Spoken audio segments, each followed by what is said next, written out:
Matrix जिसका polar matrices होता है, ये आप लोग को 12th में इससे मैट्रिक्स एंड डिटर्मिनेंट से टोटल 10 मार्क्स के क्वेश्चन पूछे जाते हैं। तो हम लोग पहले देखेंगे कि मैट्रिक्स क्या है। तो मैट्रिक्स जो है, matrix is a set of m n numbers in the form of m horizontal lines and n vertical lines is called m by n matrix. इसको हम लोग matrix is generally denoted by capital A, capital B, capital C से हम लोग denote करते हैं। तो इसमें A इक्वल टू AIJ इस तरह से लिखा जाता है, जहां पर I equal to 1 2 3 up to m and J equal to 1 2 3 up to n है। इसमें AIJ में फर्स्ट सफिक्स जो है ये रो बताता है, सेकंड सफिक्स कॉलम बताता है। तो इसको हम लोग इतना को या इतना इक्वल टू AIJ यहाँ पर m by n मैट्रिक्स भी लिख सकते हैं। इतना नहीं लिख करके इसको AIJ m by n matrix means I equal to 1 2 3 up to m and J equal to 1 2 3 up to n हो गया। दिस इक्वल टू हम लोग इस तरह से भी लिखते हैं A11 A12 A12 up to A1n A21 A22 A2n so on AM1 AM2 AMN। इस तरह से इस मैट्रिक्स को हम लोग लिखते हैं। यहाँ पर ये फर्स्ट सफिक्स रो बताता है, सेकंड सफिक्स कॉलम बताता है। जैसे यहाँ पर A इक्वल टू 1 2 4 0 -2 3 6 8 6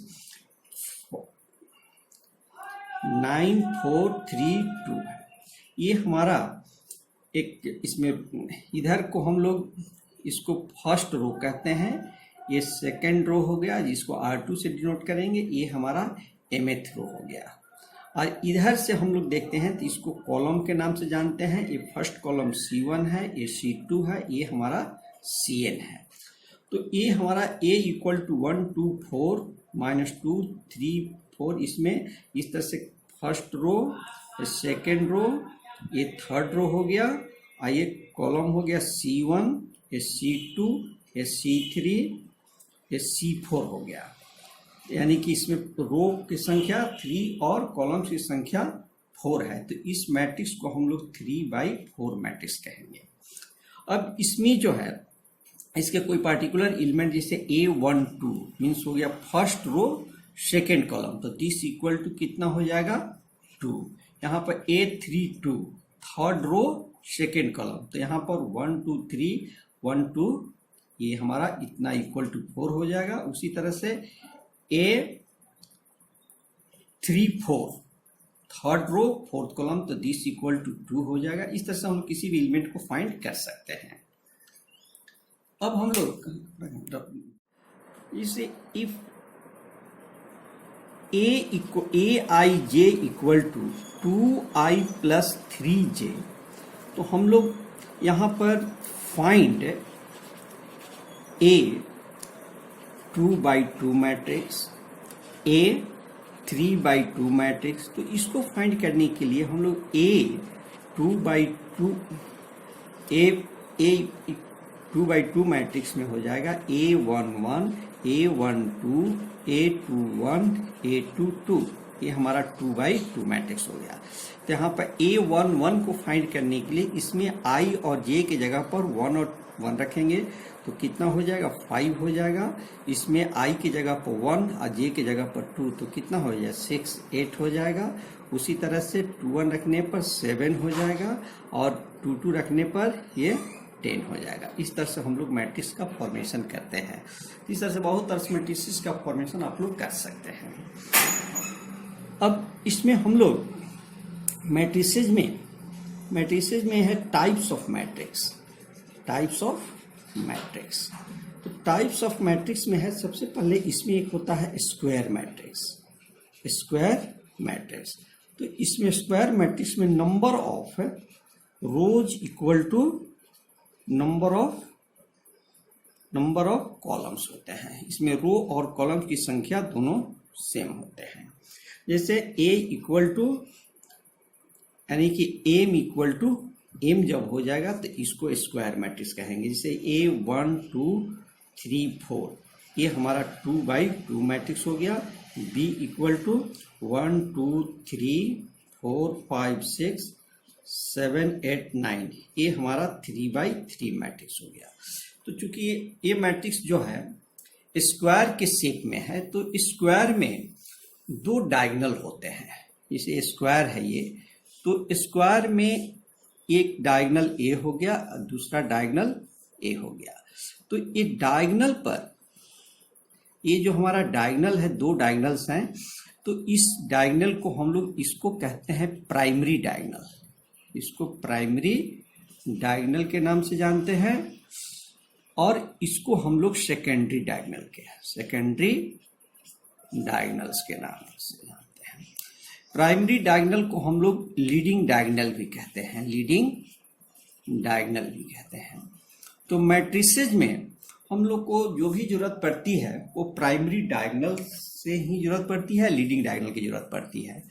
इसलिए हम लोग इसको प्राइमरी डायगोनल या लीडिंग डायगोनल की जगह पर केवल डायगोनल ही लिखते हैं, तो इससे हमारा यही सेंस निकलता है कि प्राइमरी डायगोनल है, क्योंकि इसका सेकेंडरी के कहीं कोई यूज नहीं है।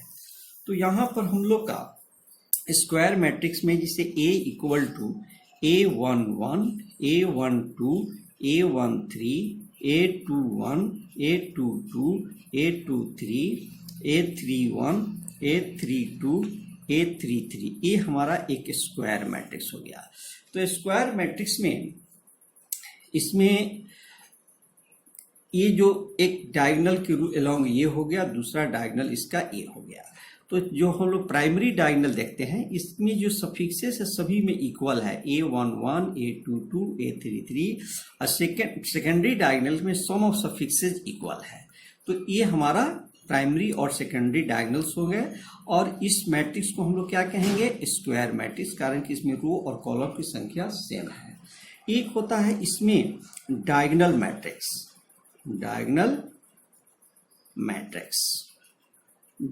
मैट्रिक्स में है कि N E square matrix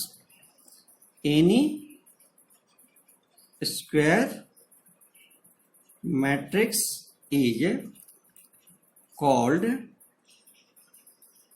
diagonal matrix if all its elements are zero except diagonal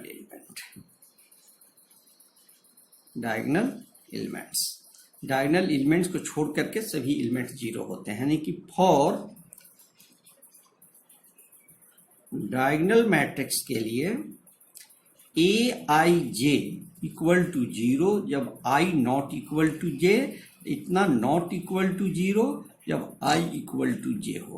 तो इसमें जो है स्क्वायर मैट्रिक्स में आपका डायगोनल मैट्रिक्स में ये A0 0 0 B 0 0 0 C ये हमारा एक डायगोनल मैट्रिक्स हो गया। इस डायगोनल मैट्रिक्स में जितना भी डायगोनल एलिमेंट को छोड़ के बाकी सभी एलिमेंट्स जीरो है। और दिस इक्वल शॉर्ट में केवल DAG ABC भी हम लोग लिखते हैं, डायगोनल मैट्रिक्स को ऐसे भी लिखा जाता है। इसी में है एक स्केलर मैट्रिक्स। तो स्केलर मैट्रिक्स में है कि if diagonal elements of a diagonal matrix are equal then that matrix is called scalar matrix। जैसे A इक्वल टू हमारा 2 0 0 0 2 0 0 0 2 ये हमारा एक स्केलर मैट्रिक्स होगा, कारण कि डायगोनल एलिमेंट्स इसका जीरो है।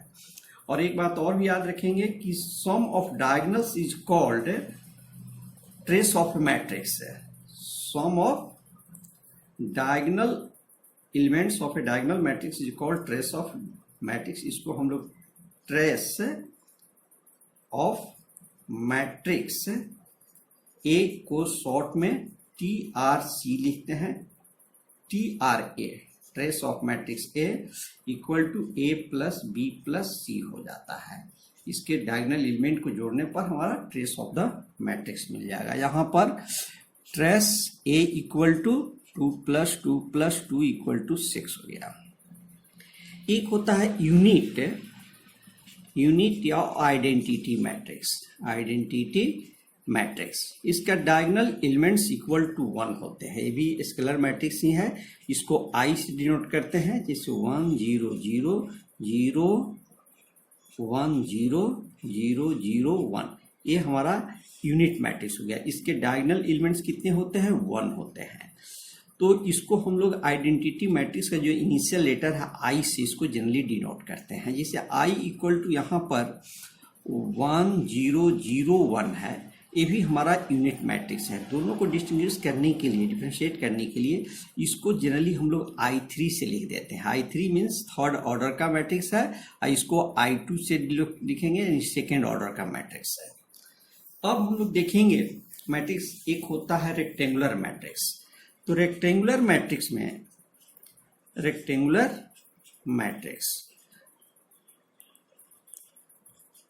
इसमें number of rows m not equal to n होता है, तो इसको रेक्टेंगुलर मैट्रिक्स कहते हैं। जैसे a इक्वल टू 1 2 3 4 5 6, ये हमारा 2/3 मैट्रिक्स हो गया। यहाँ पर 2 नॉट इक्वल 3 है, तो इसको हम लोग रेक्टेंगुलर मैट्रिक्स कहते हैं।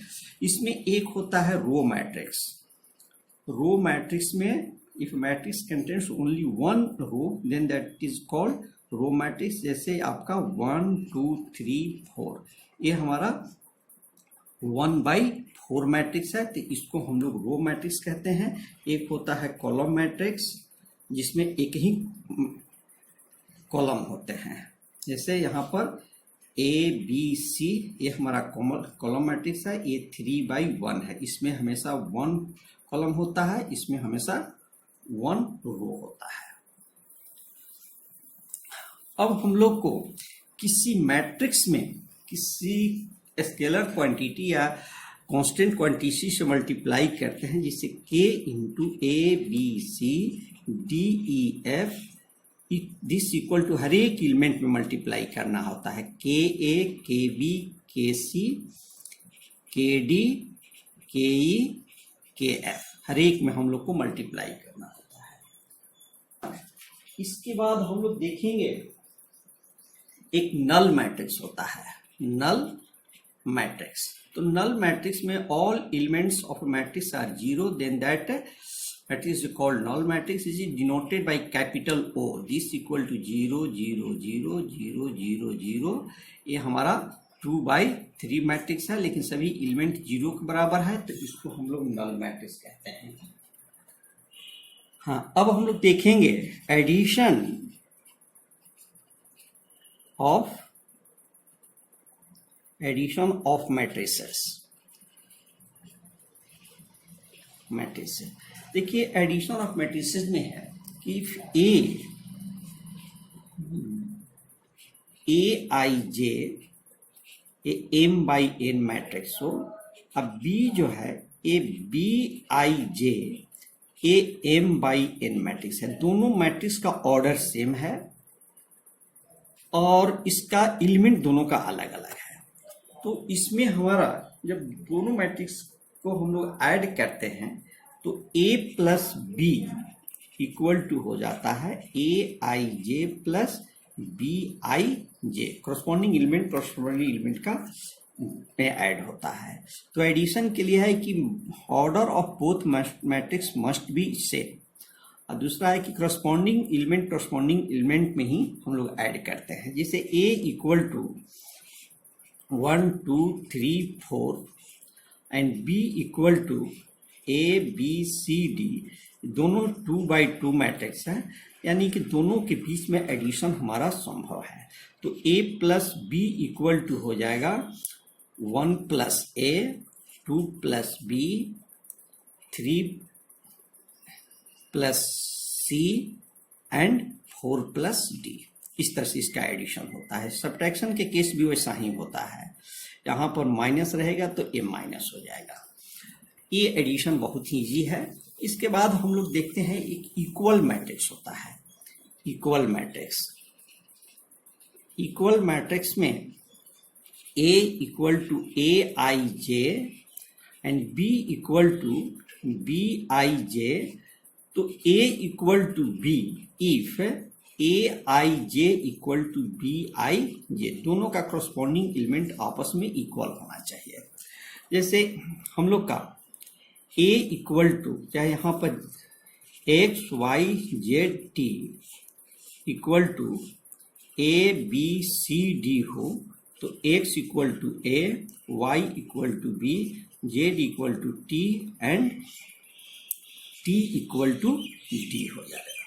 नहीं, Z equal to C, Z equal to C and T equal to D हो जाता है। इस तरह से इक्वल मैट्रिक्स में हम लोग इस तरह से फाइंड कर सकते हैं। और इसी पर आप लोग को बहुत सारा प्रॉब्लम्स इस पर मिलेंगे। एडिशन है, सब्ट्रैक्शन है। जैसे मान लेते हैं कि a equal to 2x 4y 3 6 है।